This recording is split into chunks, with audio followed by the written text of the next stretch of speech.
Greetings traders, my name is Timothy Hellberg.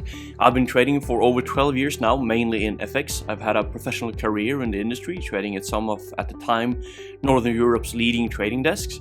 And at only 23 years old, I was tasked with setting up a whole new FX trading desk at a trading firm with direct funding from the largest sovereign pension fund in the world, the Norwegian Oil Fund.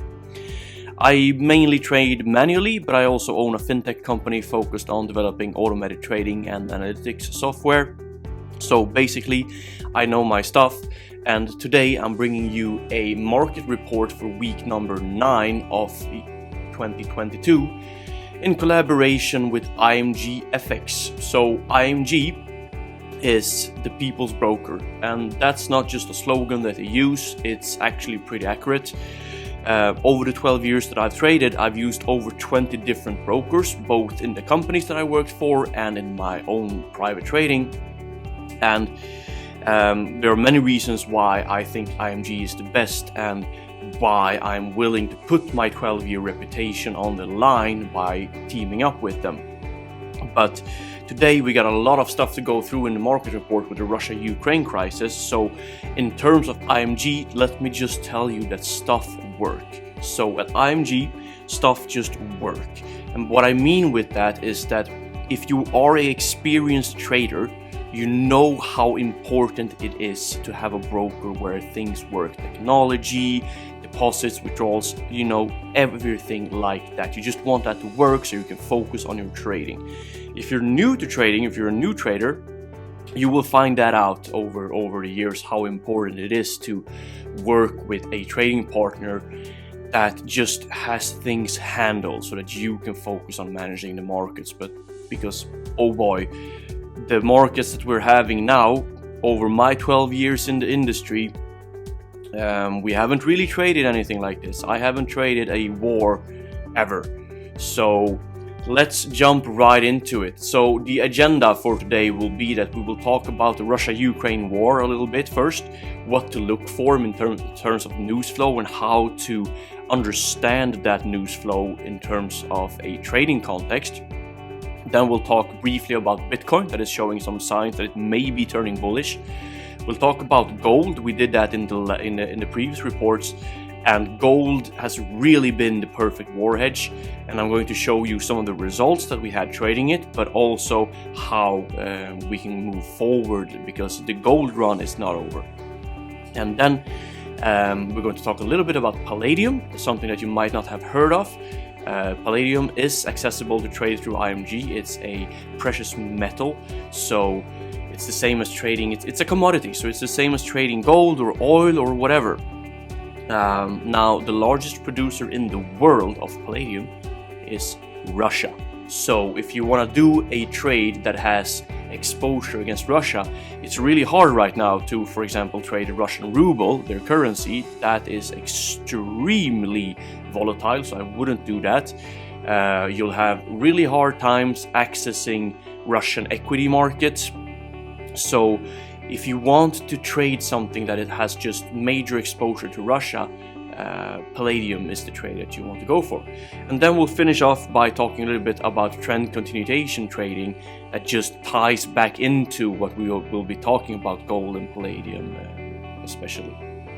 So let's jump right into it. So if we start at looking at the volatility index, this is the VIX, so it measures volatility in stocks, but it's a good measure of volatility overall for all markets. You can see, this is the daily chart. You can see that we are in high territories and we have moved back from those. The VIX has a tendency to rally like that and then retrace that. The reason for that, and I've talked a lot about this to other traders, is that there is no such thing as just fear in the market. You don't have just general fear in the market. You have fear of something specific. So us as traders, we need to look for what is that specific focus of the market. It might be, for example, over the last few days, a specific fear was before the invasion. The specific fear was that will Russia actually invade, or are they just keeping on the border? And then when that fear either gets fulfilled, as in this case Russia actually invaded, you get a reaction in the market. Or on the positive side, if it doesn't happen, then the market will overinterpret that as positive. So when gauging risk sentiment and potential risk volatility in the market, you need to find what is the actual specific fear that the market is currently focusing on. Right now, there are two things that you need to look for in the market, or in the news flow regarding Russia-Ukraine. The first thing that you need to look for is any news of the negotiations. So Russia and Ukraine has agreed to meet up in Belarus to start negotiating. That is a fear for the market that those negotiations would break down or result in a worse situation. So any news that comes out of those negotiations that are bad, the market will overreact negatively, and you will see these spikes in the VIX to the upside. Any news out of those negotiations that are positive, the market will overreact positively, and you will see these pullbacks in the VIX. Okay? The second thing that we are currently watching out for in the news flow is any news about nuclear warfare. So Putin put his nuclear armed forces on high alert over the weekend, which by the world is more viewed as a scare tactic than a genuine threat, but you never know. So any news, and of course nobody in the world wants a nuclear war.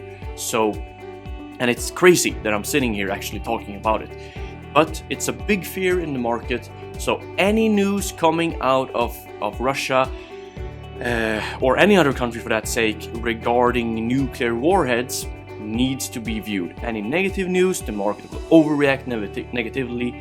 Any positive news, the market will overreact positively. So that's why you need to watch that. Heading into this week, the market open has been mainly risk off, and we have been retracing that a little bit now. So that's why you see this back and forth all the time in the market.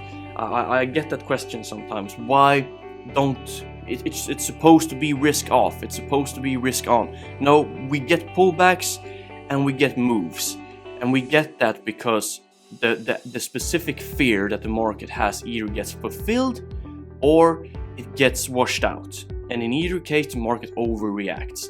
But if something happens that is not the main fear or the main focus of the market, you don't get those big moves. So I hope that makes sense. Keep an eye out for any news about nuclear warheads and any news about the negotiations. That is what the market, at least heading into the start of this week, the market will focus on. Okay, so let's jump right into Bitcoin. So last week I highlighted Bitcoin being setting up a weekly chart that looked very interesting with the 11 weekly cycle, but I also highlighted the correlation to the tech trade. That is still on, and if we look at the tech trade, this is basically the only thing that I want to highlight right now. We had these two big red candles last week, but we put in a pretty bullish reversal candle here, and now this week has started in the green. So if this weekly candle in tech stocks closes green for the week, that could be a huge signal for a bullish turnaround in Bitcoin. So it's a little bit too early.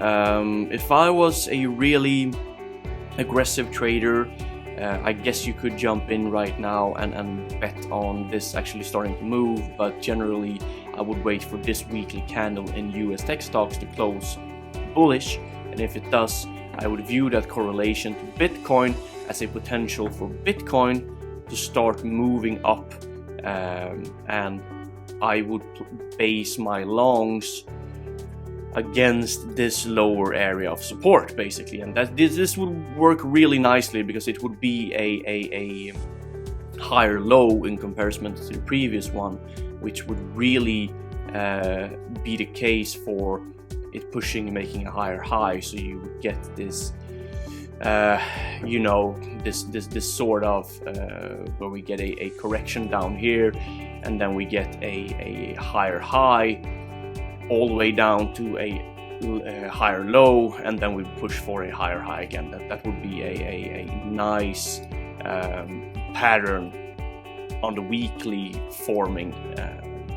But yeah, I would not jump in this week personally, but if I was an aggressive trader, I could base my longs off this area right here.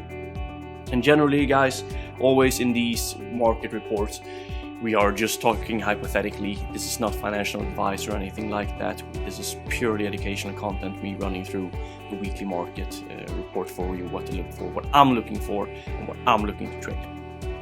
Okay, so let's jump into gold. So gold has been the perfect war hedge. We broke out of this pattern that I highlighted last week.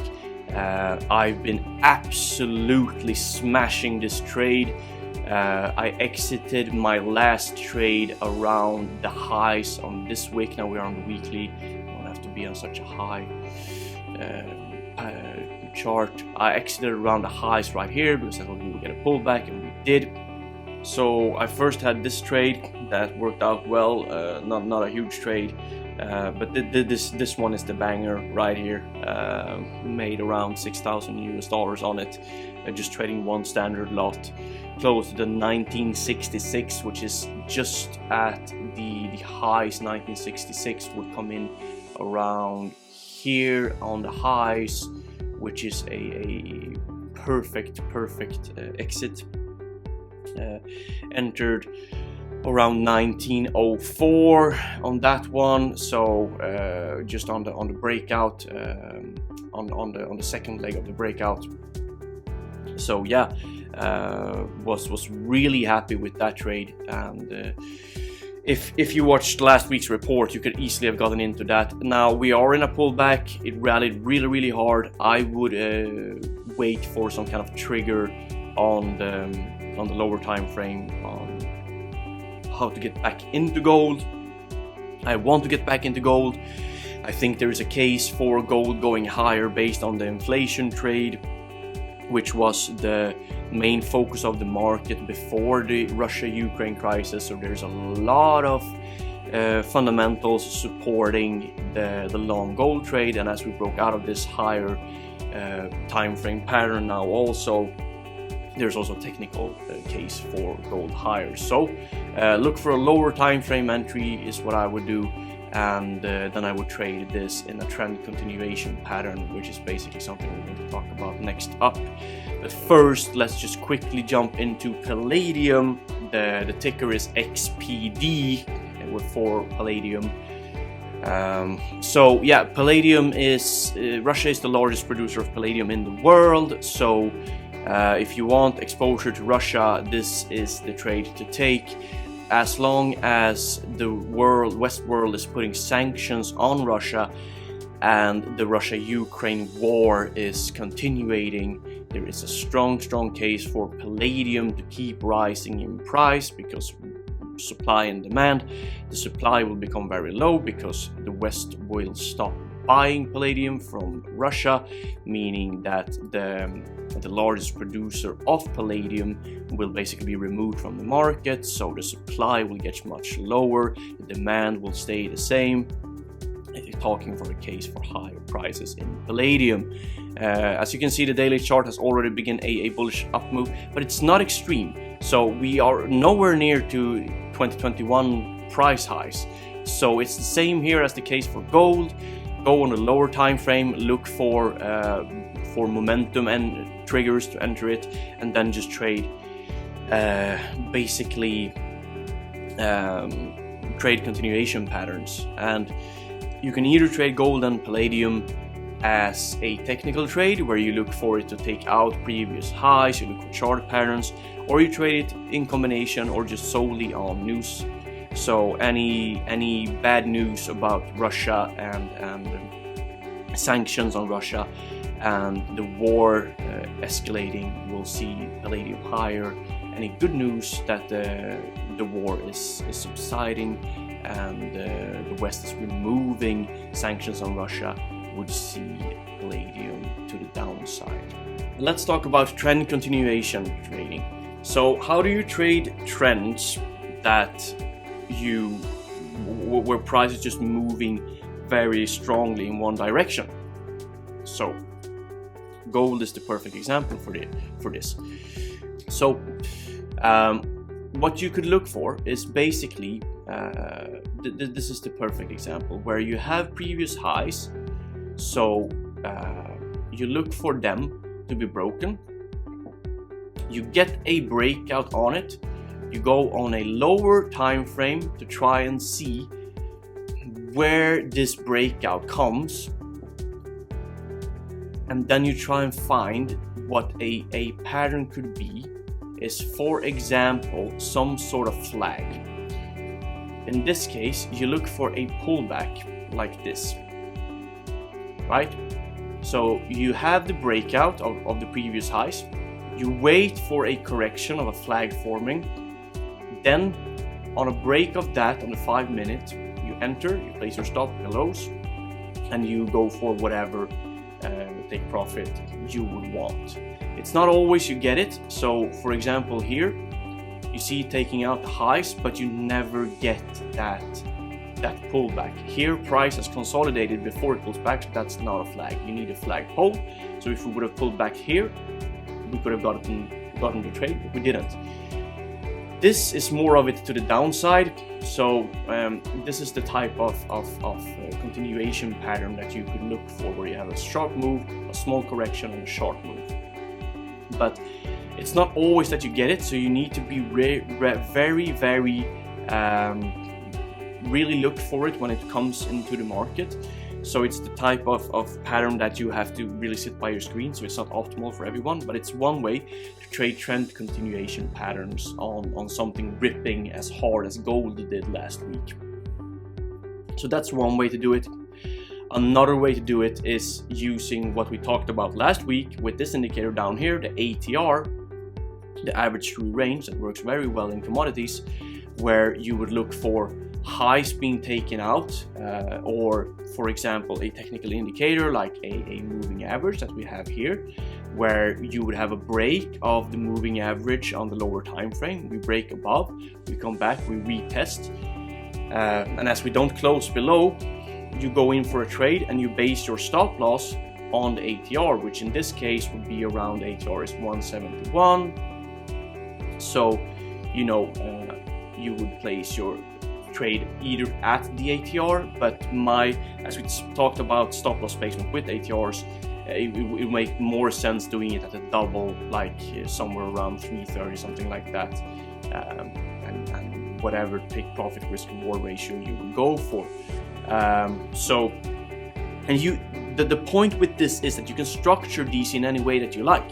So you can set up entries based on the technical indicators that you like, whether it might be break of moving averages, whether it might be momentum indicators like, for example, divergence trades, whether it might be chart patterns like flags. There are all these ways to do it, but they all, when it comes to trend continuation trading, it all comes down to the same thing, where you want a move taking out a previous high or low, and then you want some kind of rule to get you to enter that trade. These are just examples. If you like them, if you trade like that, leave a comment down below, let me know. If you have other examples on how you trade trend continuation, would be awesome to hear that, sharing that with the rest of the community down below. Hit us with a like on the video so that we know that these market reports are appreciated, and it's just crazy time, guys. Stay very safe. Try and maybe trade a little bit more careful than usually. I personally don't keep over the weekend exposure.